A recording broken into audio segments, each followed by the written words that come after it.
Menteri Besar Kedah Muhammad Sanusi Muhammad Nur dan Muhyiddin Yassin malam tadi tampil menjawab dakwaan berkaitan dana Rm 600 bilion yang dikatakan diseleweng ketika PN menjadi kerajaan persekutuan. Ia susulan kenyataan Perdana Menteri Anwar Ibrahim yang menyatakan Kementerian Keuangan mendapati wujud pelanggaran dalam pemberian kontrak Rm 600 bilion tanpa tender. Muhyiddin pula sebelum ini berkata dia tidak pasti bagaimana angka itu boleh timbul dan bertanya jika ada yang tertukar dengan peruntukan Rm 530 bilion dalam pakej rangsangan ekonomi ketika pentadbirannya. Dalam program ceramah Grand Final Kempen Pilihan Raya Kecil PRK Padang Serai malam tadi, Sanusi menjelaskan dia adalah orang yang pertama yang membangkitkan angka Rm 600 bilion itu. Saya ingat yang mula-mula kata itu, kita kata semasa pandemi COVID-19, kata kepimpinan Tan Sri Muhyiddin negara ini berbelanja begitu besar. Macam-macam program kerajaan buat untuk bantu rakyat berdepan COVID-19 yang tak pernah kita hadapi, sekurang-kurangnya sekitar Rm 600 bilion dibelanjakan, saya kata.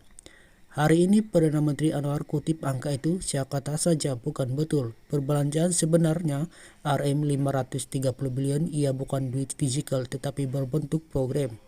Ada moratorium bankers termasuk dalam angka itu, pengeluaran KWSP kumpulan uang simpanan pekerja termasuk angka itu. Yang duit tunai Rm 80 bilion adalah bantuan BSH bantuan sara hidup itu saja, tapi pening Perdana Menteri pun kutip hak yang itu bukan apa, katanya dalam ceramah yang diadakan di Taman Selasi Kulim yang turut dihadiri Muhyiddin. Terdahulu Malaysia kini juga tidak jelas apa yang dirujuk Anwar ketika dia berkata Kementerian Keuangan mendapati pelanggaran dalam pemberian kontrak berjumlah Rm 600 bilion tanpa tender. Namun Anwar berkata siasatan akan dibuat bagi memastikan jika ada sebarang penyelewengan atau korupsi berlaku. Namun, antara proyek kerajaan terdahulu yang kini diperhatikan adalah kontrak rangkaian 5G yang menurut Anwar dibuat tanpa tender. Sementara itu, Muhyiddin menegaskan Anwar sepatutnya membuat siasatan terlebih dahulu dengan fakta dan bukti sebelum mengeluarkan kenyataan berbentuk tohmahan. Kita pengurusi PN itu lagi, jangan hanya sebab 1-2 orang membangkitkan sesuatu cerita lalu, kerajaan membuat tuduhan bagi menjatuhkan image dan marwah PN. Dia boleh cari data, kalau tak puas hati siasat betul-betul. Dah dapat kenyataan yang betul baru boleh keluarkan kenyataan. Ini dia kata kemungkinan jangan buat begitu. Sebagai Perdana Menteri dia mesti bertanggung jawab apa yang dia cakap mesti berdasarkan fakta dan bukti.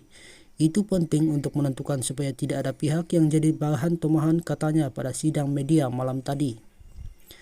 Tambahan Presiden bersatu itu lagi, Anwar juga sepatutnya boleh merujuk perkara itu kepada bekas Menteri Keuangan Tengku Zafrul Abdul Aziz atau Ketua Setiausaha Perbendaharaan Negara.